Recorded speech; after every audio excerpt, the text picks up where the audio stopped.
기독적인 신앙의 주요 주제들이 무엇인지 이제 그 하나하나씩 이제 미리 좀 말씀했지만 하나하나씩 살펴보겠습니다. 질문을 하나. 네. 이 약간 세속주의하고 세속화하고 저번에도 이제 다르다고 했는데 이게 용어를 비슷하게 쓰니까 늘 헷갈리죠? 혼란스러운 게 막 세속주의는 굉장히 나쁜 걸로 비춰지는데 세속화는 굉장히 긍정적인 걸로 말하잖아요. 그렇죠. 그 역사학에서 세속주의라는 거는 그 제가 뭐 제 논문 쓸 때도 그거 되게 조심해서 그 표현하는데 세속화라는 건 역사적인 용어예요, 그냥. 그러니까 secularization. 그러니까 뭐냐면 교회 중심으로 그 중세 사회가 이끌어져 갔는데 교황하고 로마 가톨릭 교회 그것이 그러니까 재정이 분리되는 걸 말해요.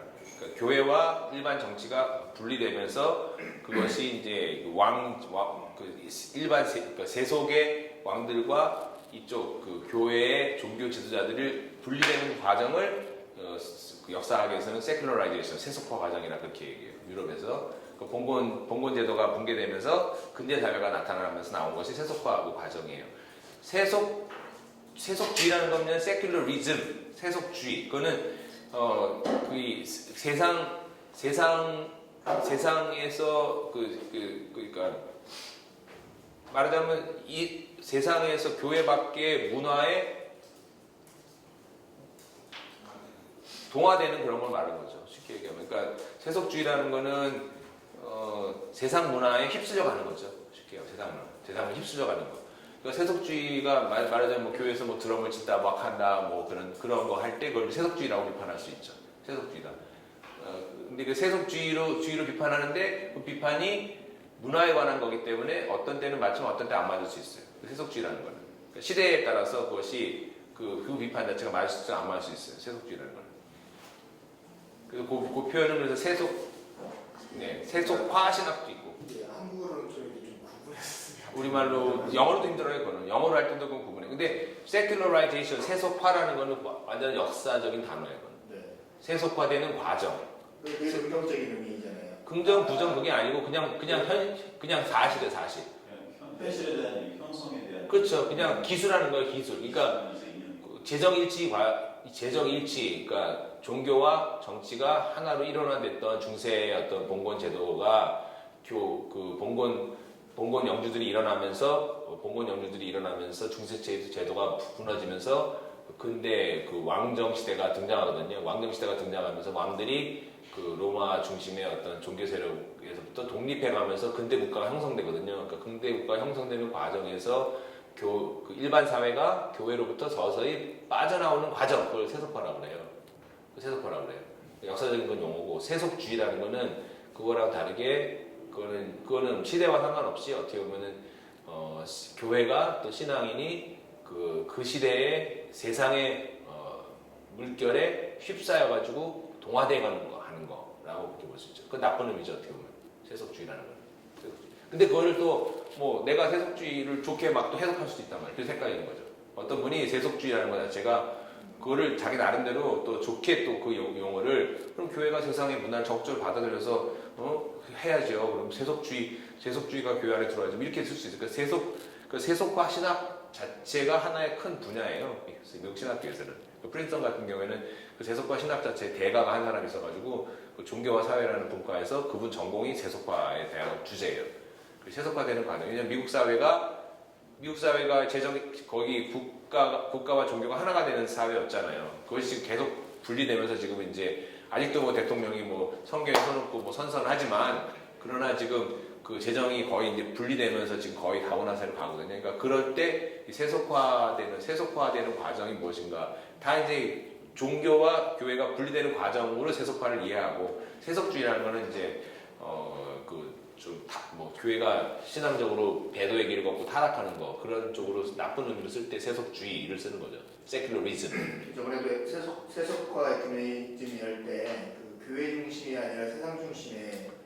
그렇죠. 그거는 약간 중립적인 거죠. 할 때 세속화. 그거는 좀 중립적인 거예요. 그거는 네. 그 역사에서 말하는 세상으로부터 교회가 분리되는 과정하고 또 다르게 그때 세속화라는 거는 말 그대로 세상 안에 세상을 또 중시하는 그런 뜻이에요. 세상을 중시하는. 세상을 중시하는. 그거는 그냥 표용사로 또 쓰인 거예요. 세속화, secularized. 그러니까 세상을 더 중시하는 그런 신학이죠. 그러니까 secularized theology, 그 secularism, theology of secularism하고, 그러니까 secularism하고 secularized, secularization 이게 다 달라요. 역사적으로 쓸 때, 그냥 사회적으로 쓸 때 그런 식으로 뭘 이렇게 뭐 어떤 현상에서 비판하는 뭐 이데올로기죠. secularism은 이데올로기예요. 하나의 일종의 이데올로기죠. 그러니까 그거는 조금 다르겠어요. 하나 더. 네, 질문을 해주세요. 네, 그게 이제 크리스텐덤이 붕괴되는 것과 다원주의와 신앙의 사유와 이게 네. 우선이 있어요. 어떤 것이 먼저 발생하고 그래서 어떻게 영향을 주는 건지. 잠깐만요. 질문 다시요. 네, 서구 크리스텐덤이 붕괴되는 것과 네. 이제 다원주의가 이제 이렇게 등장하는 것과 네. 신앙의 사유가 되는 것. 동시적으로 일어나는 거죠. 동시적으로. 우선 어떤 것이 더 크리스텐덤이 붕괴가 먼저죠. 그러니까 사유화라는 건 뭐냐면 그런 얘기죠. 주일날 되면 무조건 다 교회 가야 됐고 서구 사람들은 그러니까 왜냐하면 그 미국도 뭐 오래된 도시 가면은요 그 철치 스트리트가 꼭 있어요. 어느 도시나 그 도로 이름이 철치 스트리트예요. 제가 우리 동네만 그런 줄 알았더니 가는 동네마다 주마다 동네마다 다 타운마다 그 중심에는 철치 스트리트가 있어요. 그럼 뭐냐면 모든 도시의 딱 가운데는 교회가 딱 있어요. 제일 오래된 교회들이. 그리고 그 교회 중심으로 또 교회들이 또 여러 개가 있어요. 아주 유서 깊은 교회들이. 그러면은 11시만 딱 되면은 주일날마다 종이 울린단 말이죠. 11시만. 그러면 그 동네 타운에 있는 거의 99% 사람들 뭐 아픈 사람 외에는 다 교회 갔단 말이죠. 그게 말하자면 이제 크리스텐덤의 영향이거든요. 그러니까 그런 90%가 다 넘게 교회에 출석하고 다 그러던 것이 이제 없어지는 거죠. 그러니까 교회 출석 이퀄 시민 정신이죠. 그러니까 교인 등록 이퀄 시민 그 동네 시민인 거고 교회에서 활동하는 것이 그 시에서 활동하는 것과 관계된 거고 목사님의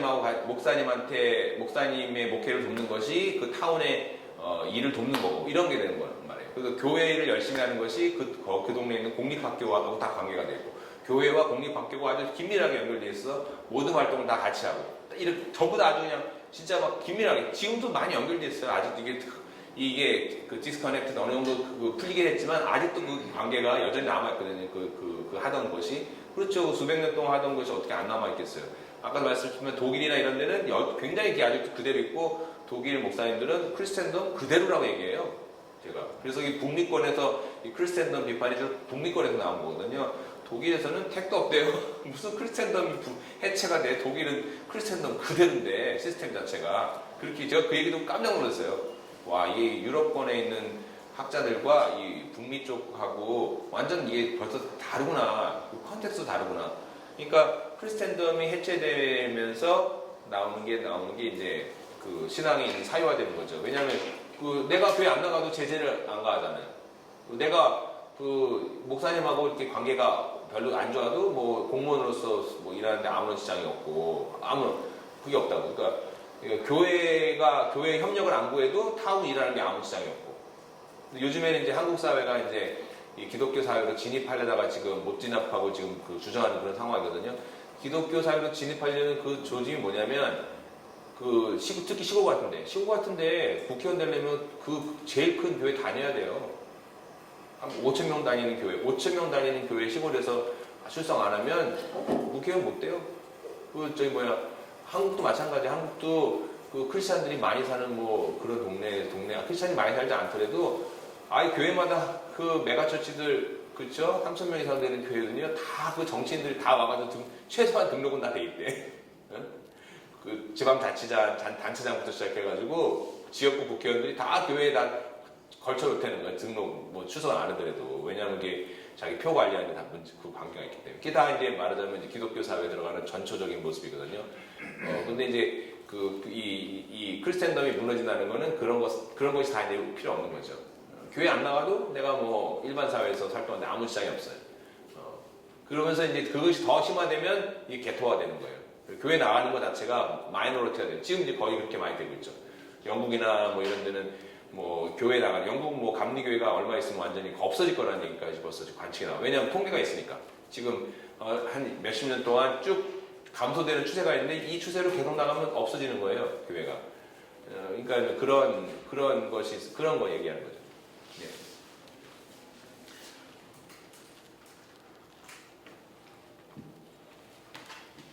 뉴비긴이 보는 공적인 신앙의 주요 주제들, 요거 이제 약간 영어로 이제 제가 이렇게 원래는 표현했는데,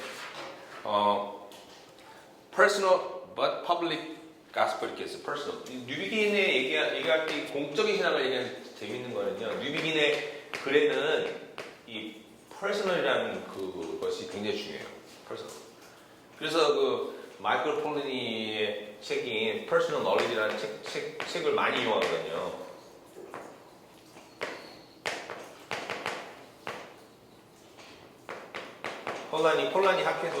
폴라니가 이제 과학 철학자인데, 폴라니의 퍼스널 knowledge라고 하는 이거를 많이 인용해요, 뉴비긴이. 근데 이 퍼스널 knowledge는 뭐냐면 무슨 얘기냐면, 과학자들이 그 실험실에서 연구할 때의 모습을 보면 과학자들조차도 자기 어떤 개인적인 어떤 직관, 경험 이런 걸 바탕으로 해가지고 연구를 하지, 그냥 뭐 완전히 진공 상태에서 연구하는 것이 아니다. 그 얘기를 하거든요. 그러니까 퍼스널 knowledge라고 뭐냐, 퍼스널 커미트먼트도 관계되죠. 커미트먼트. 내가 개인적으로 뭔가 이렇게 이 헌신하는 뭐가 있어야지 뭐가 되는 거예요. 그 믿음이라는 것 자체가. 왜 이런 얘기를 많이 하냐면, 뉴비긴의 삶을 보면은 그 개인적인 신앙 경험이 굉장히 중요해요. 특히 이제 자서전에도 그렇고 여러 곳에서 내가 어떻게 그 십자가 그 환상 본 걸 얘기 많이 하거든요. 그 광산촌에서 대학교 때 그 봉사할 때 그 너무나 그 광산촌에서 일하는 사람들의 그 삶의 환경이 열악해가지고 굉장히 막 그 마음속에 막 고통하면서 인간이 저렇게 열악하게 살 수도 있구나 막 고민하고 있는데 이 환상을 하나 봐요. 환상은 뭐냐면 하늘에서부터 쭉 이게 십자가가 이렇게 연결되면서 땅으로 정말 비참한, 자기 눈에 너무나 비참하게 보였던 광산촌으로 십자가가 내리면서 이렇게 십자가가 거지는 걸 봐요. 그리고 그 십자가 비전을 보거든요. 그게 이제 뉴비긴의 삶에 굉장히 영향을 미쳐가지고 뉴비긴의 삶 전체가 이제 십자가 신앙, 그리고 십자가 신앙에 기초를 둬서 모든 게 돼요. 그래서 뉴비긴의 어떤 공적인 신앙의 기본적인 것은 이 퍼스널한 그것이 중요해요. 퍼스널. 어떻게 보면 우리 크리스찬의 신앙 고백 자체가 퍼스널한 거죠. 지적으로 우리가 지적으로 동의하기 전에 전인격적으로 동의하고 내가 헌신하기 때문에 되는 거죠. 어떻게 보면 믿음에 관한 이야기죠. 믿음에 관한 이야기. 두 번째는 이제 지난 시간에도 이제 얘기했지만,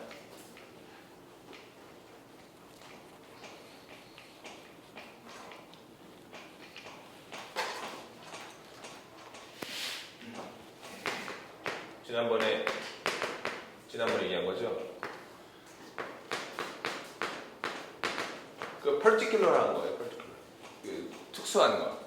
그러니까 공적인 그런 신앙은 사실은 이렇게 보편적인 그 역사의 현장, 삶의 각각 현장, 뭐 정치, 경제, 사회, 문화, 예술, 교육, 뭐 각각의 공적인 영역에서 그 되어지는 것을 공적인 신앙이라고 하는데, 그 공적인 모든 그런 표현 자체가 특수한 어떤 상황 가운데 이루어지는 거예요. 특수한 상황. 저는 이 부분이 좀 굉장히 파워풀하다고 생각을 해요. 그래서 이 특수한 상황, 이 특수성, 이 신앙의 특수성, 공적인 신앙의 특수성에서 얘기할 때 뉴비긴이 이제 얘기하는 게 선택에 관한 하나님의 선택이죠. 하나님의 선택하심, 그다음에 부르심에 대해서 이제 얘기하는 거죠. 그러니까 하나님이 선택하시잖아요, 그렇죠? 뭐 노아를 선택하시고, 또 아브라함을 선택하시고, 한민족 이스라엘을 선택하시고, 그래서 모든 백성을 구원하게 하시고, 그다음에 바울을 또 선택하시고, 예수님도 12제자를 선택했다고 그랬잖아요, 그렇죠? 제자들이 예수님한테 나온 게 아니라 예수님이 제자들 밤새워 기도하신 다음에 선택하셨거든요.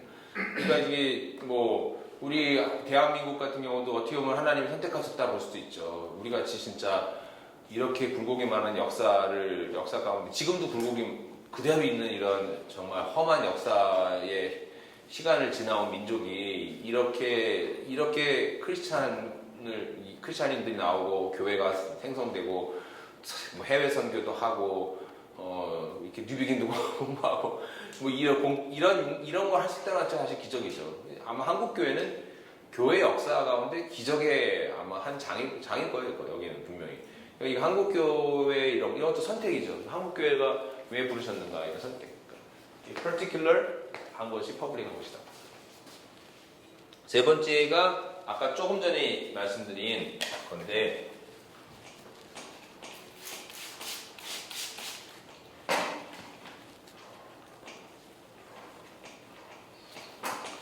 조금 전에 말씀드린 건데 플러저블.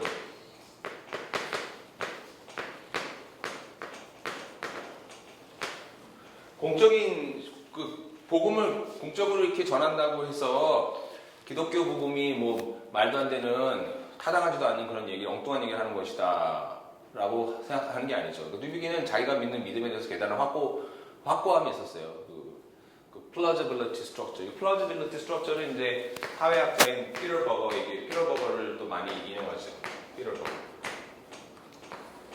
피터 버거 미국의 대표적인 사회학자인데 피터 버거의 그 얘기를 그 글을 좋아해요. 그래서 피터 버거 얘기하는 타당성, plausibility structure, 그 타당성 구조 이 부분을 이제 얘기를 많이 하면서 기독교인이 가지고 있는 그 복음의 그 이 구조 자체가 타당하다는 거예요.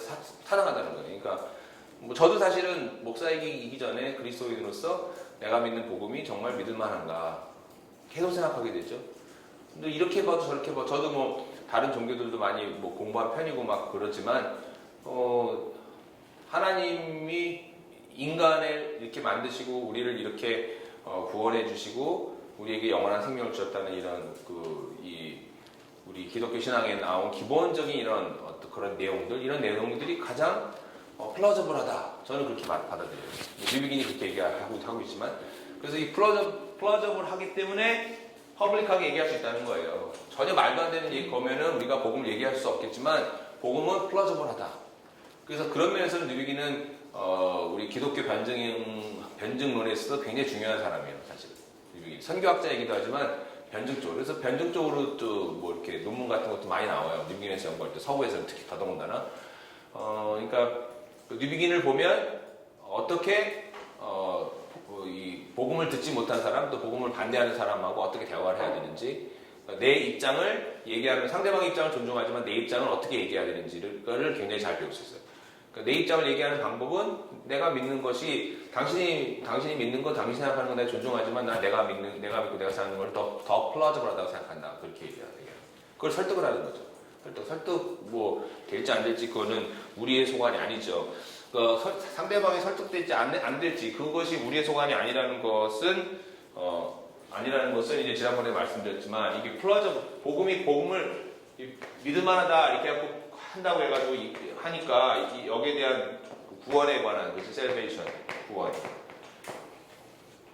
구원에 관한 얘기를 할 때 내가 그걸 갖다가 억지로 하려고 할 필요는 없는 거죠. 구원에 관한 문제는 하나님께 그냥 맡기는 거예요. 하나님이 구원받을 자를 마음을 움직이시기도 하고 변화시키는 거지. 내가 무슨 뭐 논리적으로 아무리 내가 더 뛰어나게 변증한다고 되는 게 아니잖아요. 사도 바울이 뭐 아테네에서 변증하다가 실패해가지고 안 됐잖아요. 논리로 막 싸우다가. 그러니까 논리로 변증하고 하는 것 자체가 한계가 있다고. 우리 최선을 다해야 되지만 그러니까 그런 면에서 이제 구원에 관한 문제는 우리가 거기에 대해서 왈가왈부할 부분은 아니다. 우리가 할 최선을 다하면 된다. 이제 그것이 사실은 또 미국인이 얘기한 증인, 그렇죠? 증거하는 복음은 증거하는 거죠. witness, 증거하는 거죠. 내가 경험하고, 내가 개인적으로 경험하고, 내가 믿는. 그래서 복음을 전할 때 내가 얘기하는데 상대방이 질문을 하는데 질문 못하게 하는 신천지나 이런 사람들은 뭐 질문 못하게 하고 그러잖아요. 뭐 자기네가 얘기하는 것만 얘기하잖아요. 몰몬교도나 뭐 여호와진 같은 사람들 잘잘잘잘 뭐 외워가지고 막 하잖아요. 딴 거 얘기하면 그건 중요하지 않고 이러고 말 끊어버린다고요. 그건 참 무식하게 하는 거죠. 무식하고 그 진리를 모르니까 그냥 자기가 아는 거 갖고만 얘기하는 거죠. 정말 자신 있으면 다 까놓고 얘기하는 거죠. 그러니까 우리 그리스도인들은 내가 모르는 거 모른다고 하면 되는 거고, 그죠? 모르는 걸 안다고 막 우길 수는 없어요. 만약에 뭐 이순신 장군이 뭐 구원받았을 거야, 안 받았을 거야? 이런 거 물어. 그거 잘 물어봐요. 초등학생들이. 그 특히 이순신 장군 영화 그 저번에 나온 영화 명량대전 이런 거 보고 나면은 목사님들 또 감동받아서 설교도 많이 하셨거든요. 그 명량대전 최근에도 어느 분도 설교하시더라고요. 명량대전 그 간디 영화 같은 거 저도 간디 영화 4시간짜리 봤어요. 아우 진짜 감동적이죠. 뭐 좋은 면만 또 뭐 그리잖아요, 보통 영화는. 근데 뭐 간디 영화 보면 야 진짜 간디 대단하다. 뭐 예수님의 말씀을 진짜 삶으로 저렇게 순종하는 것 진짜 예수 믿는 사람은 낫네 이런 말 절로 나온다고요. 그러면 누가 그 간디는 뭐 천국 갔을까요, 안 갔을까요? 물어보면 어떻게 해요? 그러면 어떤 교리에 사로잡힌 사람이면 그냥 천국 안 갔을 거라고, 지옥 갔을 거라고. 아니면 또 정반대로 그 사람은 천국 갔을 거라고. 어떤 교리냐면은 뭐 종교 다원주의적인 교리를 갖고 있는 사람이 있을 수도 있거든요. 근데 사실 뉴비긴의 관점에서 보면은 그 간디든지 이순신 장군이든지 뭐 공자님이든지 부처님이든지 이분들이 천국 갈지 안 갈지 그거는 우리가 알 수 있는 것도 아니고 또 우리가 관심 가져야 할 그런 주제도 아니고 그거는 하나님께 달린 거라는 거죠. 초지건 뉴비긴의 관점인 거예요. 그러니까 타종뿐만 아니라 나와 다른 신앙을 가진 사람들의 구원의 문제에 대해서 우리가 그거 가지고 왈가왈부하는 하는 거는 그 대화의 태도 자체가 잘못된 거다. 그런 입장을 가지고 있죠. 그 입장은 저도 사실은 좀 공감을 해요. 무익한 거죠, 무익한. 성경에서 제자들이 복음 전할 때 그런 식으로 싸운 적 한 번도 없거든요. 또 교회 역사에서도 훌륭한 증인들은 자기의 목숨을 내걸어가지고 순교를 해가지고 복음을 증거했다든지 아니면 삶으로 예수 그리스도의 그 복음을 전했던지 다 그렇게 했지 입으로만 복음 전하진 않았어요. 그런 의미에서 네 번째 뉴비긴이 이제 이 공적인 복음을 전하는 것에서 가장 중요하게 생각하는 건 뉴비긴은 로컬 처치입니다. 로컬 처치. 서구에서는 처치 대신에 커뮤니케이션, 그냥 사람들이 모인다 이 단어를 더 많이 써요. 커뮤니케이션. 처치나 커뮤니케이션이 같이 거의 동의어예요. 그러니까 그 지역 회중을 가장 중요하게 봐요, 뉴비긴은. 그래서 지역 회중을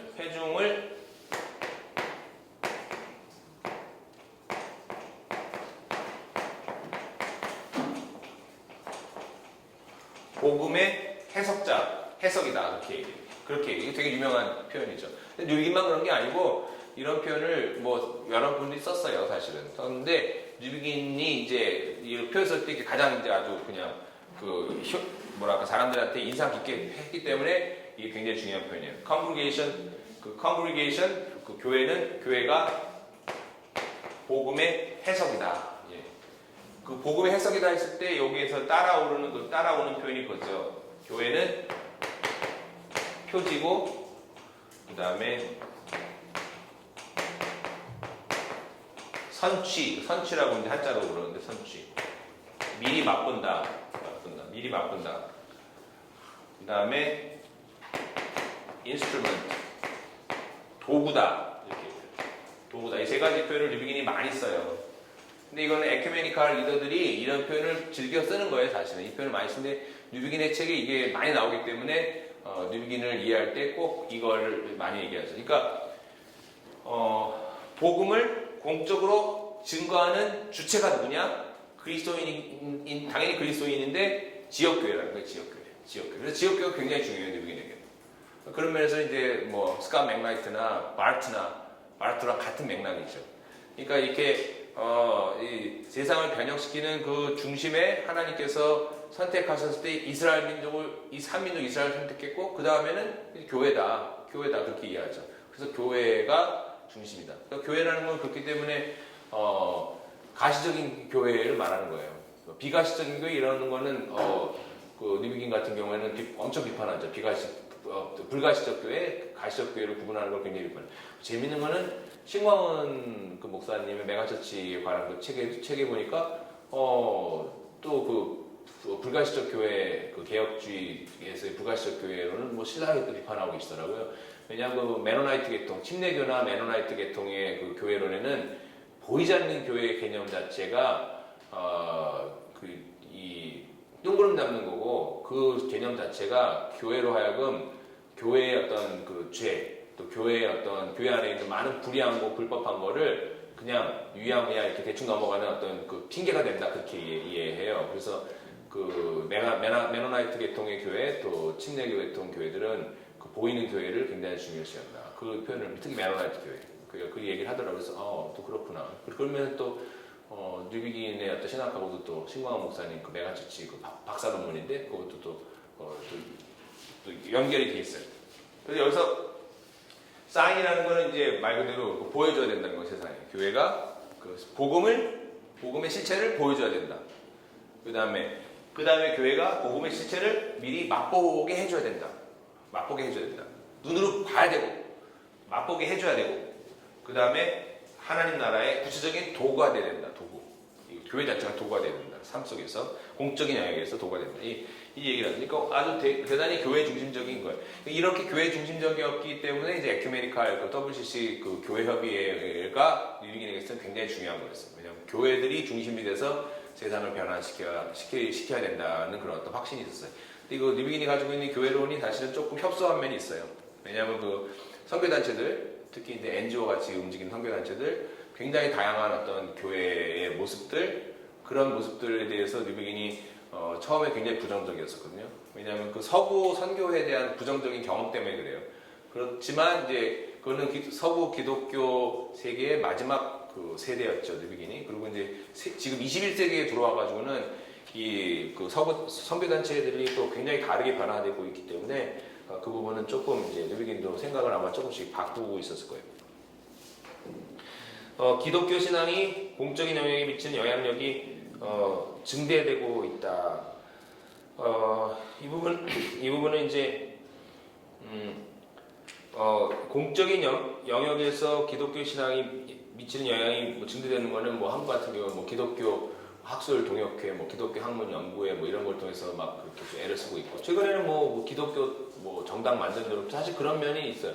만일 기독교 정당 만드는 노력이 뭐 화란이나 뭐 독일이나 뭐 이런 데 같은 그런 정말 더 순수성이 있고 또 진정성이 있는 상태에서 기독교 정당 운동하면은 더 사실은 큰 호응을 얻을 수 있었을 거예요.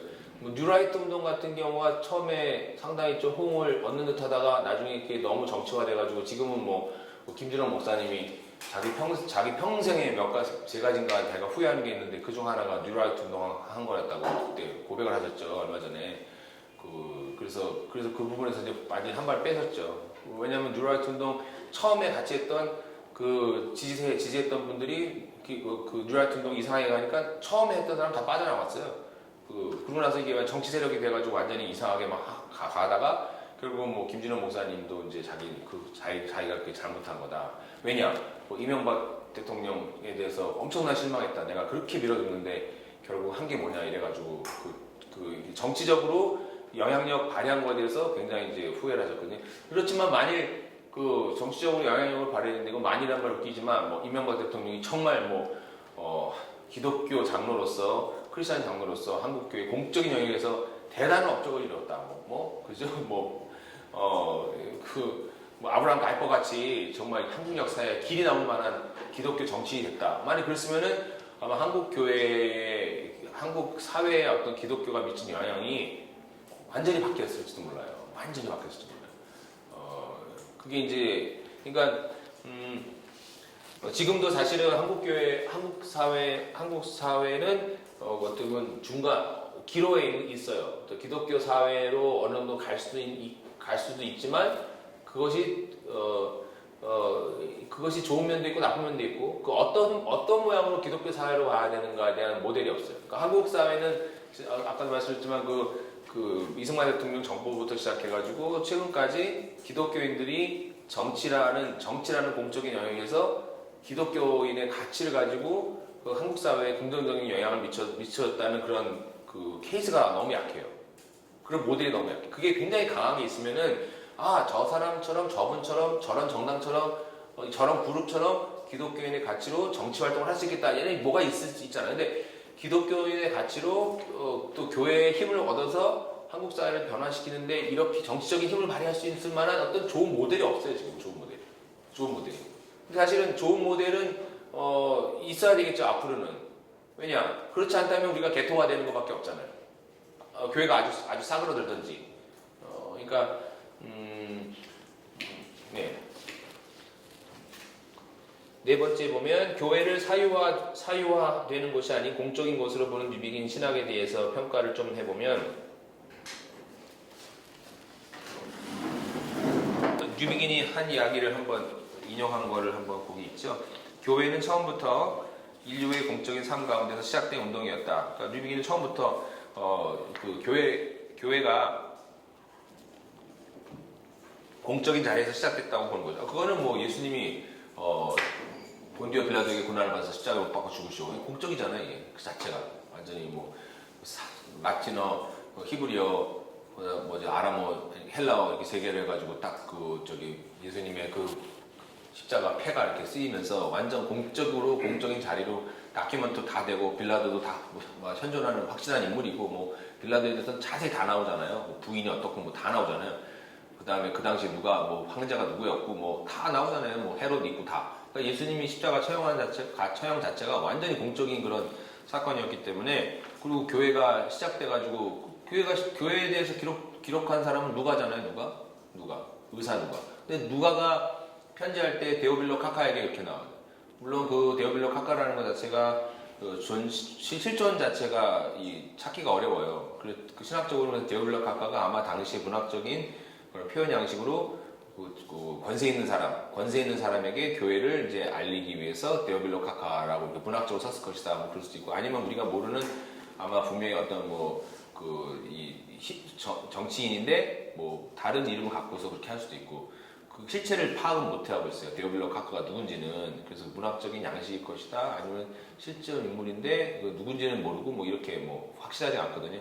어쨌든 간에 중요한 거는 공적으로 썼다는 거예요. 그 편지가. 누가복음과 사도행전이 원래는 룻게 같은 한 권의 책이잖아요. 한 권의 책인데 우리가 편의상 사복음서랑 나누느라고 그 행전이 뒤로 갔지만 원래는 하나의 책이잖아요. 연속된 하나의 책.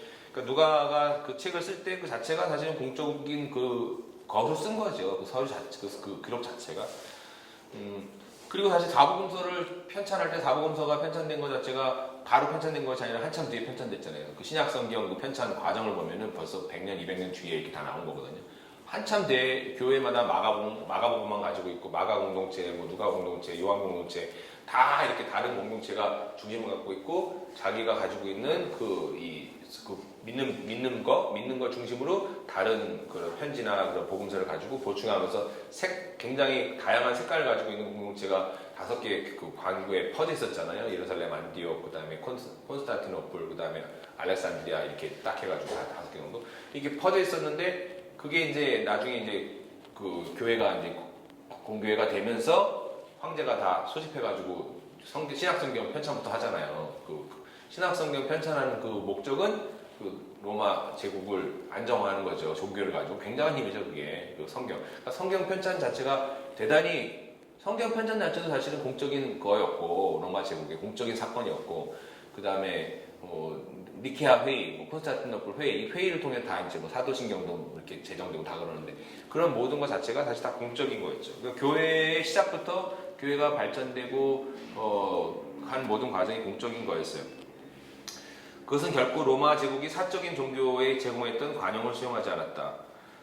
그렇죠. 그 교회는 로마 제국은 원래 종교 혼합주의였기 때문에 그 로마 제국이 하는 이 황제 숭배 같은 것만 인정하면 모든 종교에게 다 종교적인 자유를 줬잖아요. 근데 기독교는 그 관용을 수용하지 않았죠. 그래가지고 핍박을 당한 거죠, 사실은.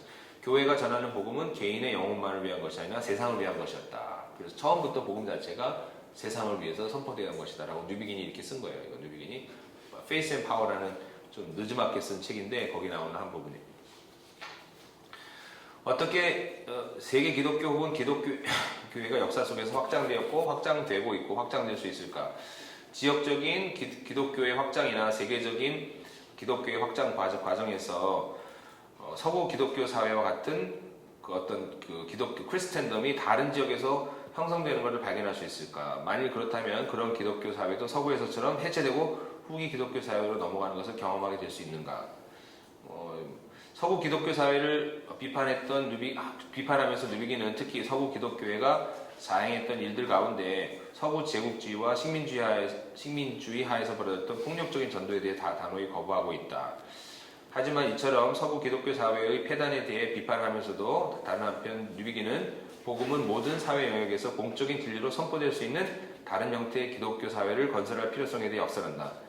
이런 사회가 과연 가능할까? 이런 사회는 과연 어떤 모습을 나타낼까? 사실 이게 이제 제가 누비기에 관심 가지는 질문이기도 해요.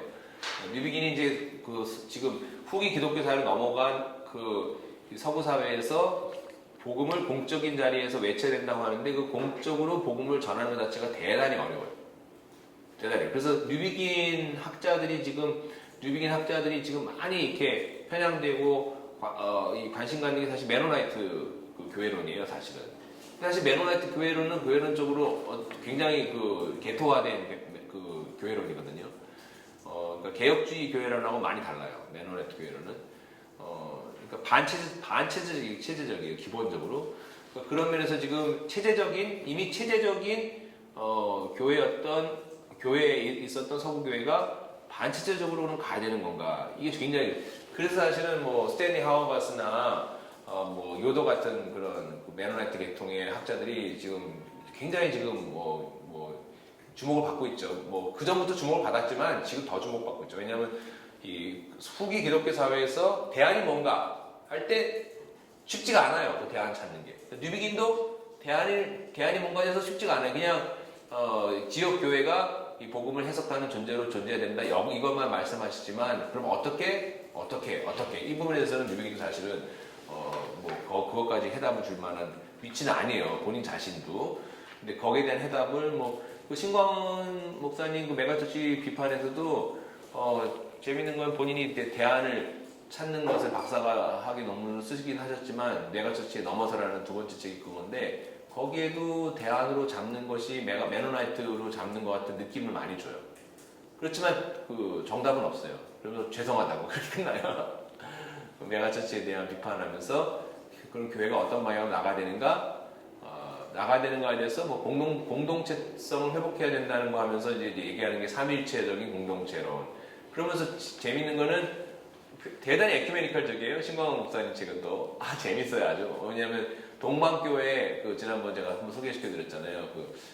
에큐메니컬 지금 교회론의 핵심에는 동방교회 페리코레시스 상호 관통, 삼일체 하나님이 상호 관통하신 그 부분, 그 다음에 성령론, 보편적인 성령론, 온 세상 가운데 움직이시는 창조의 영, 그 다음에 생명의 영, 이 부분을 이제 동방교회 거기서 많이 가져오고, 그 다음에 기본 틀에 있어서는 이제 카톨릭 교회 하나 되는 교회 이걸 많이 가져오거든요. 카톨릭 교회와 동방교회 그것이 많이 영향을 미치는데, 메가처치에 비판하는 하면서 교회론의 대안으로 동방교회 교회론이 굉장히 좋다 이렇게 또 얘기를 하세요. 근데 그러면서 이제 보네포의 무슨 고난받는 공동체 쭉 얘기하면서 얘기를 하는데, 그러니까 메노나이트 계통, 그 다음에 동방교회 계통, 그러니까 다 이제 어떻게 보면 이제 요즘에 유행하는 그런 교회론이에요. 그러니까 삼일체 교회론, 그 다음에 저항하는 교회론, 체제에 대해서 저항하는 반체제적인 교회론, 삼일체 중심의 교회론, 그 다음에 하나님의 영이 관통하는 어떤 영적인 교회론, 이런 거죠. 반대는 세속적인 교회론, 체제 중심적인 교회론, 그다음에 큰 것을 추구하고 조직을 추구하는 교회론, 이렇게 나가는 거예요. 반대가. 근데 무엇이 정답인가 하는 것은 훨씬 더 지금 고민을 많이 해야 돼요. 굉장히 고민을 많이 해야 돼요. 그리고 한국 교회 같은 경우는 지금 더 사실은 고민이 더 심각하죠. 1974년에 인도에서 영국으로 돌아온 뉴비긴이 서구 교회가 다원주의적이고 포스트 모던한 후기 기독교 사회라는 새로운 상황에 처한 것에 대해 염려하고 비판했다고 제가 말씀드렸죠. 근데 이런 뉴비긴을 보면서 뉴비긴을 보면서 기독교 신앙을 사회의 모든 공적인 영역에서 실현하기 위해서 힘썼던 초대 교부들로부터 내려온 공적 신학의 전통이 있어요. 어거스틴이 또 공적인 자리에서 교회가 어떻게 서야 되는가에 대해서 특히 이단 그룹들과 싸우면서 그런 걸 많이 표현을 했고, 토마스 아퀴나스도 마찬가지, 루터 칼빙으로 쭉 이어지면서 계속 사실은 공적인 자리에서 복음을 어떻게 전하는가에 대해서 계속 노력했다는 것을 알 수가 있어요. 그런데 뉴비긴이 추구하는 이런 어떤 공적인 신앙은 더 이상 서구 기독교 사회라는 배경에서만 전개할 수 있는 건 아니죠. 아까 말씀드린 것처럼 그 기독교 세계 지형도 자체가 지금 변화되고 있기 때문에 좀 여러 가지 다양한 그런 생각을 좀 해야 돼요.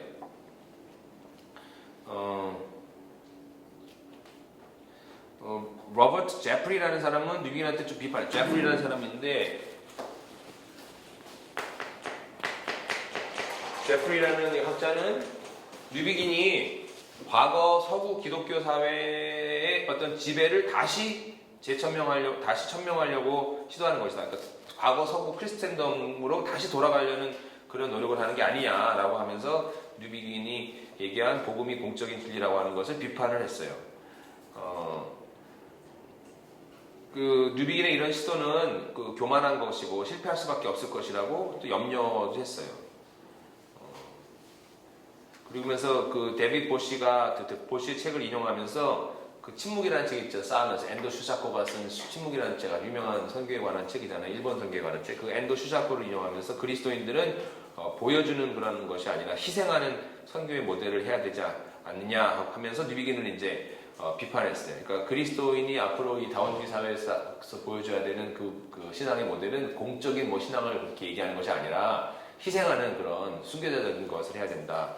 이런 얘기를 또 이렇게 얘기했어요. 하지만 사실 이거 좀 너무 과하게 또 비판하는 것이기도 하죠. 뉴비긴의 신앙 자체가 공적인 신앙 자체가 십자가 중심이라는 것. 그래서 기독교 제국 크리스텐덤에서의 어떤 강압적인 회심이나 제국주의적인 복음 증거 개종 이런 것을 반대했거든요. 뉴비긴은 계속해서 그러니까 이런 부분에 있어서는 뉴비긴이 제국주의 시절의 기독교 사회로 다시 돌아간다고 그렇게 주장한다는 것은 너무나 좀 심한 비판이다라는 생각을 해보게 됩니다.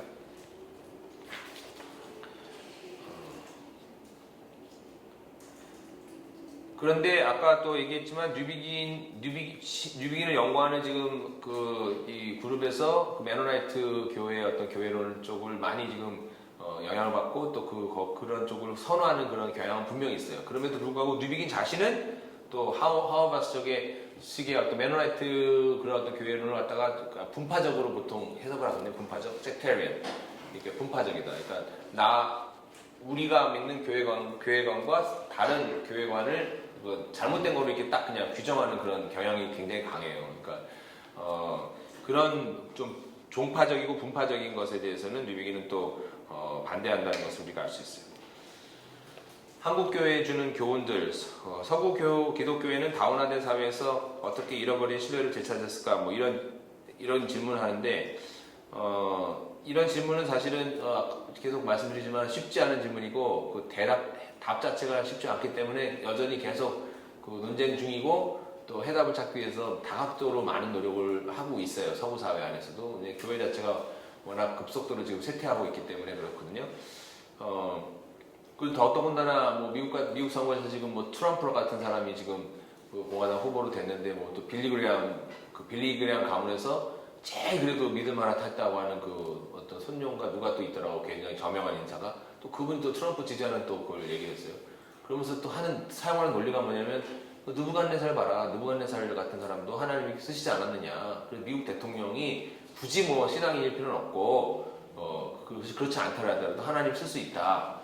이런 식으로 억지스러운 그런 또 성경 해석까지 붙이면서 그러니까 소위 말하는 이제 보수적이고 복음주의 기독교 그룹에서 이제 그렇게 말도 안 되는 그런 신학적인 입장을 취하고 있기 때문에 그래서 이제 교회의 입지가 더 이제 축소되는 거죠. 미국 사회 안에서 교회 입지가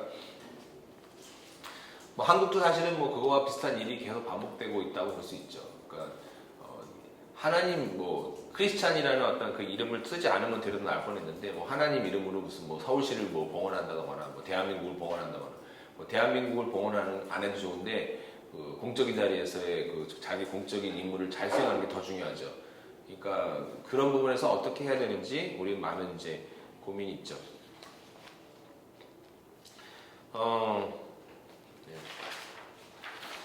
토론해 볼 만한 몇 가지 질문들. 한국교회에서 복음을 공적인 진리로 전하기 위해 가장 우선적으로 해야 할 일이 무엇이라고 생각하십니까?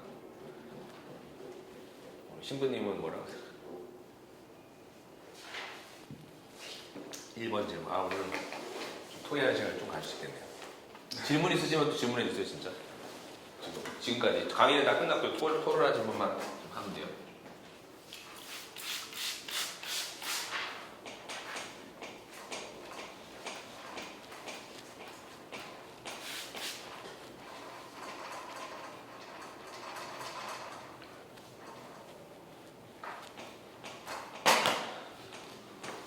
한국교회에서 복음을 공적인 진리로 전하기 위해 가장 먼저 해야 할 일은 무엇이라고 생각하십니까? 이 질문에 안에 있는 복음이라는 단어에 대한 재정의? 제정 맞습니다. 네, 목사님 말씀이 딱 맞네요. 그렇죠. 복음에 대한 재정. 신광훈 목사님의 그 메가처치 논박 그 첫 번째 책에 복음에 대해서 이제 그 뭐 대형 메가처치에서 전하는 복음을 비판하면서 천국 복음을 뭐 기복 그 복 받는 거 머리가 되면 머리가 되고 꼬리가 되지 않는 거 뭐 약간 뭐 보통 목사님들이 이렇게 뭐 성도들 축복하면서 하는 설교 있잖아요. 그런 것은 이제 가짜 복음이다라고 그냥 다 그냥 그 비판하시더라고요. 저는 또 그렇게까지는 생각도 안 하고 그렇게까지 그런 비판하지 않아요. 저도 기복신앙 비판하고 뭐 축복하는 설교만 하는 거 비판하고 다 그렇게 강의도 하고 하지만 그러나 목회자가 어떤 그 축복하는 그런 설교는 당연히 할 수 있다고 생각해요. 단지 그 동전이 양면이잖아요. 그 두 가지 이면을 같이 이렇게 얘기를 해줘야 되는데 한쪽만 너무 집중적으로 얘기하는 건 문제죠. 그렇지만 이쪽 얘기하는 거를 가짜 복음이다 이렇게 얘기하는 거는 그거는 예수님도 그러면 가짜 복음 전하는 거잖아요. 예수님도 다 그 병든 사람들 다 와라 하고 뭐 예수님도 다 그렇게 그 말씀하시고 치유하시고 다 그렇게 했는데 살려주시고 먹여주시고 했는데 그런 거는 좀 그러니까 근데 한쪽만 그렇게 한 건 확실히 잘못됐죠. 그러니까 한국교회에서 이 책망하는 그런 그 회개하는 설교를 지난주에 뭐 저희 교회에서 목사님이 그 복음을 그 회개하는 설교를 너무 안 하는 것에 대해서 마음에 부담이 있었다 하면서 이렇게 하셨는데 그렇죠. 뭐 회개하는 그런 부분 천국 복음이 사실은 회개하라부터 시작하잖아요.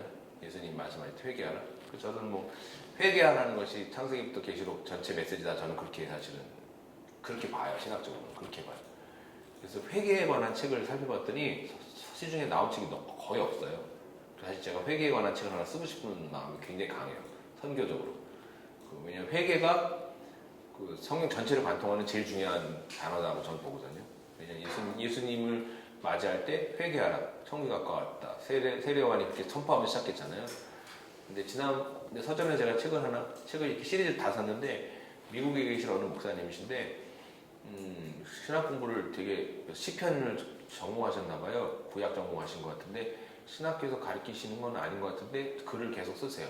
시편에 관한 책만 이렇게 계속 몇 년 동안 내시는데 제목이 너무 제 마음에 좋아가지고 그 헌책방 뒤져가지고 막 사고 막 그랬어요. 3권 다 샀는데 그 온전한 회개, 뭐 회개에 관한 거예요. 그 시편 뭐 한 편 가지고 회개에 관한 거 이렇게 쫙 하셨더라고요. 그래서 저는 그 회개를 포커스를 해서 시편을 이렇게 연구하시는 것 자체가 참 좋았어요. 아직 읽어보진 못했는데 그래서 뭐 그런 부분에서는 복음에 관한 내용이 왜곡된 건 맞죠, 확실히.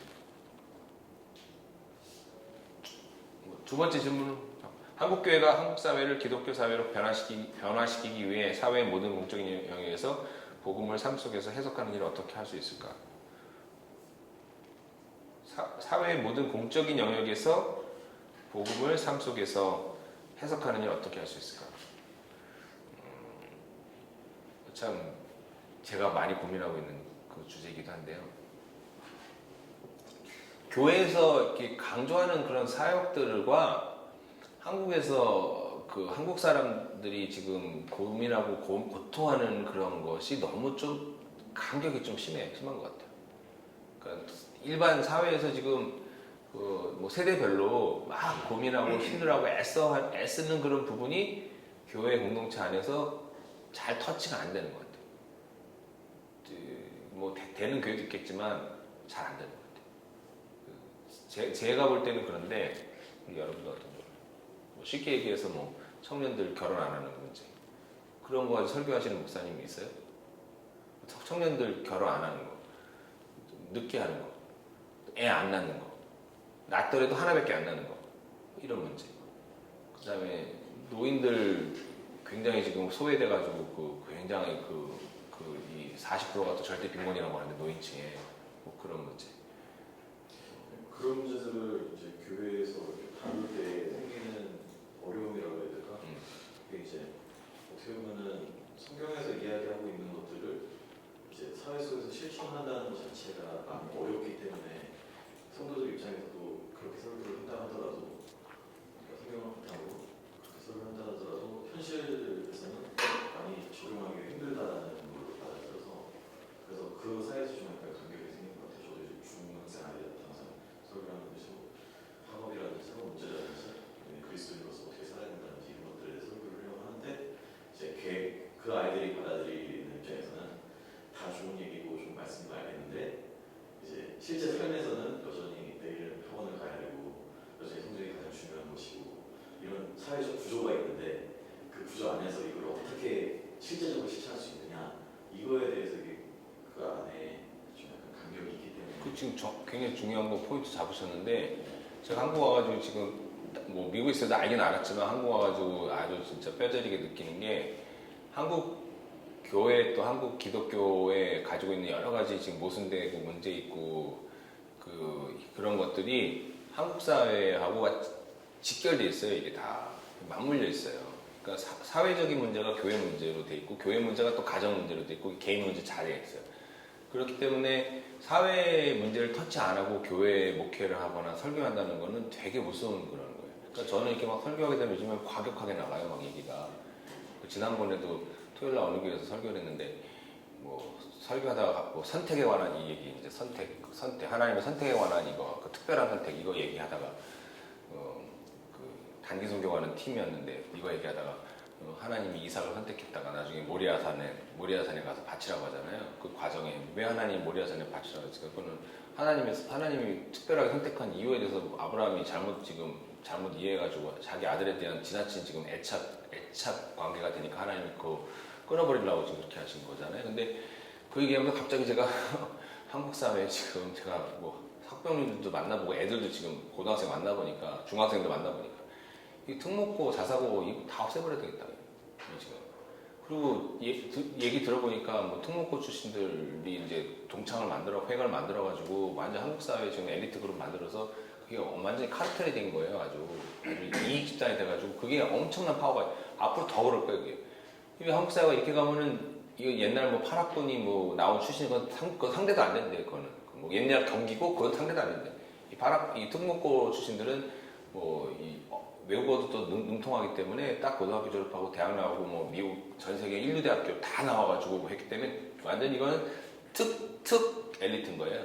근데 이 사람들이 이제 한국 사회를 이끌어가기 때문에 이게 지금 한국 사회는 일반 고등학교 들어간 아이들은 거의 삶을 그냥 포기하잖아요. 애들이 다 완전히 PC방만 맨날 왔다 오고 뭐 수업도 뭐 들어가고 싶으면 들어가.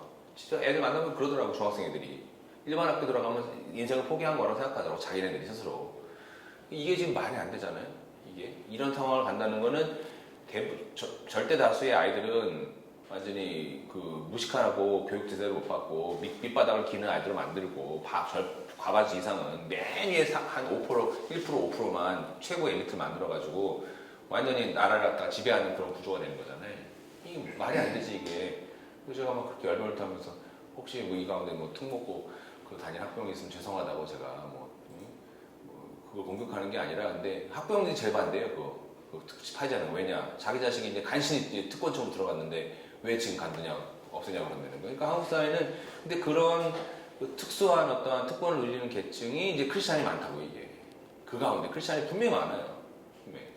뭐 강남 3구의 크리스찬율이 40% 넘는 거 그때 통계 나왔잖아요. 40% 정도, 40몇 %예요. 강남 3구에는 크리스찬들이. 그러면 그 크리스찬들이 그 특목고 그것도 다 바람잡고 다 그런 걸 텐데 뻔하마나 그 강남에 그 대치동 거기가 뭐 유명한 학원이잖아요. 학원이 뭐 장난 아니에요. 그러니까 그런 모든 한국 사회를 이끌어가고 있는 지금 주 흐름이 분명히 크리스찬들일 거라고 분명히 교육이나 모든 면에 있어서 법 쪽이나 이런 데도 마찬가지.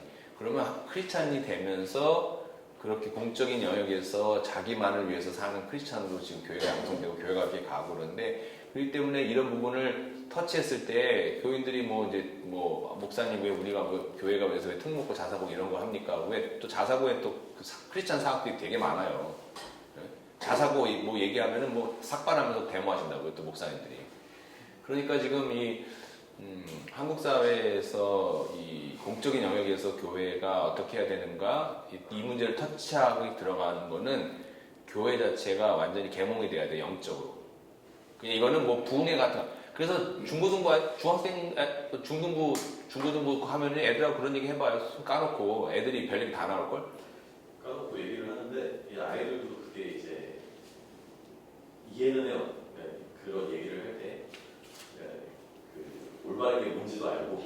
아이들한 책임 없죠. 아이들은 그렇죠, 사실. 그 결과에 대한 영향만 받고 있는데. 문제는 아이들조차도 그 어떤 의식이 있냐면은 이런 시스템 안에서 내가 이렇게 이 시스템을 탈피한다라는 생각을 가지면 당장 그거는 망한다. 그렇지. 라는 그 두려움이 머릿속에 박혀있기 때문에 그 고등학생들한테 그때 저 조사했잖아. 설문조사해갖고 너가 가장 원하는 게 뭐냐 했더니 뭐랬더라? 그 빌딩 사가지고 임대업 해가지고 편안하게 사는 거. 그렇게 나왔죠? 그게. 네. 그래서 그게 어려운 것 같아요, 사실. 이게 얘기할 수 있는데. 일종의 믿음이죠. 그렇죠. 그 믿음이니까 기본적으로는 믿음에 대한 도전을 줘야 생각하고 이제 그 교육의 양극화 같은 것도 제도적으로는 해결이 안 되는 문제라고 생각해요. 왜냐하면 왜 대학을 가려고 하고 왜 특목고를 가려고 하냐면 그 기회가 작은데 그것을 내가 먼저 선점하려고 하는 거거든요. 근데 그 기회라는 게 평등해지지 않으면 다 주어지지 않으면 어떤 것으로도 구조를 만들어서 그걸 만들거든요. 그래서 우리나라의 낸리군청에 저는 이렇게 호소를 해야 한다고 생각하거든요. 근데 한국 사회는 무엇인가 이렇게 계기만 되면 확 바뀌거든요. 그렇죠. 근데 저는 그런 모멘텀이 어디라고 생각하냐면 자랑이 바뀌는 거. 이게 부함이나 이런 뭐 지혜로움을 자랑하는 게 아니라 예수님처럼 사는 걸 자랑하는 한국 기독교가 되면 이거 확 바뀌어버리는 거거든요. 특히 한국 기독교가 가지고 있는 게 지금 뭐 부유함이라네요. 이 사람들이 가지고 있는 걸 자랑하는 게 아니라 주는 걸 자랑하게 되면 그냥 뭐 몇 년 사이에도 한국 사회가 바뀔 수 있잖아요. 그래서 뭐 저도 페북 친구 중에 그 이종랑 목사님 그 베이비 바스켓 그 하신 목사님 페북 친구 돼가지고 계속 그 목사님 뭐 좋아요 막 누르고 막 공유시켜주고 막 그러거든요. 그 베이비 바스켓 그게 이제 영화화가 됐어요. 미국 남가주 대학교 그 학생들이 와가지고 그냥 과제물 원래 하려고 그냥 과제물 하려고 왔다가 보고서 이 아이들이 충격받아가지고 그 영화를 만들었는데 이번에 이제 국제사랑 그 영화 거기에서 개막 그 영화를 했는데 뭐 일반 기자들도 와가지고 처음에는 뭐야 이러다가 와가지고 전부 다 감동받고 그래가지고 일반 친구들도 많이 나고 19일날 오늘 19일 아닌가? 19일에 이제 개봉해요. 뭐 메가박스랑 여러 개 개봉하는데 원래 메가박스에서 전국적으로 막 하자고 너무 좋아가지고 영화가 보니까 근데 이미 이제 다 돼가지고 일단은 이제 계약한 것만 하는 걸로 이렇게 해갖고 이제 전국 25개인가 이렇게 오픈하거든요. 5월 19일날 그 드롭박스에 그 영화 제목 드롭박스. 근데 그거를 기획한 게 이제 임성빈 교수, 장신대 임성빈 교수님 중심으로 해갖고 그 국제 영화 사랑 영화 콘테스트를 한 13년째 지금 했는데 올해 그 영화로 인해서 굉장히 지금 영향력 있게 된 거예요. 말하자면 이제 공적으로 신앙을 그 표현하는 그런 것에 대해서 성공한 건데, 그러니까 그런 거죠. 그러니까 그 버려진 아이들 그 베이비 바스켓을 통해서 복음을 진짜 제대로 이렇게 표현한 거거든요.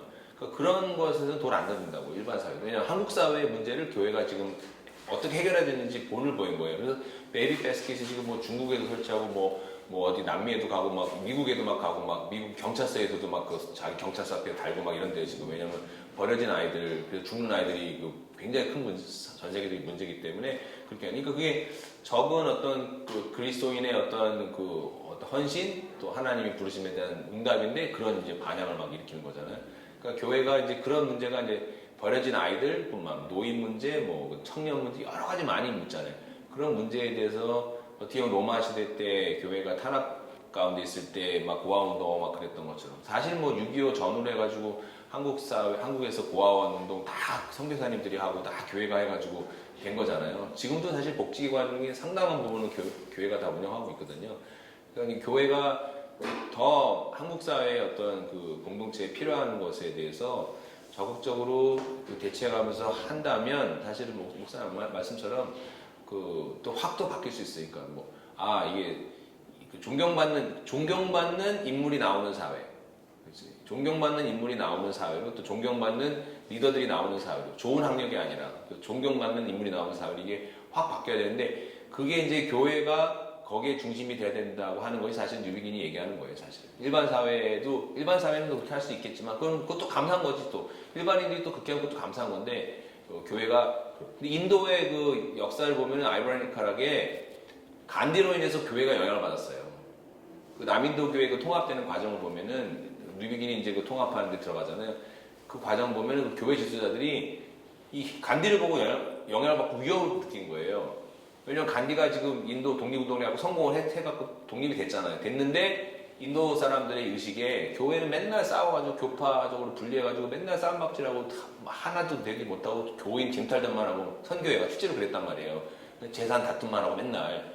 근데 이 힌두교도들은 간디를 중심으로 완전히 무폭력 저항주의 하면서 인도 사람들한테 민족 의식을 심고 저항 의식을 심고 그다음에 평화 의식을 심고 그리고 독립을 쟁취했잖아요. 그러니까 마지막 독립 쟁취할 때 남인도 교회가 통합을 안 되면 인도 사람들한테 완전 수치가 되는 거야.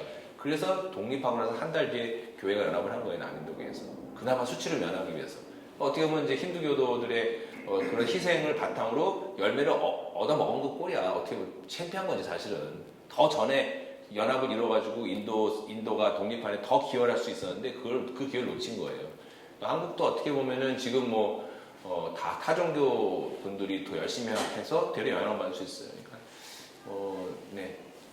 오늘 다음 주 마지막 시간 또 우리 보고 감사합니다 와주셔서 네, 수고하셨습니다. 그렇습니다.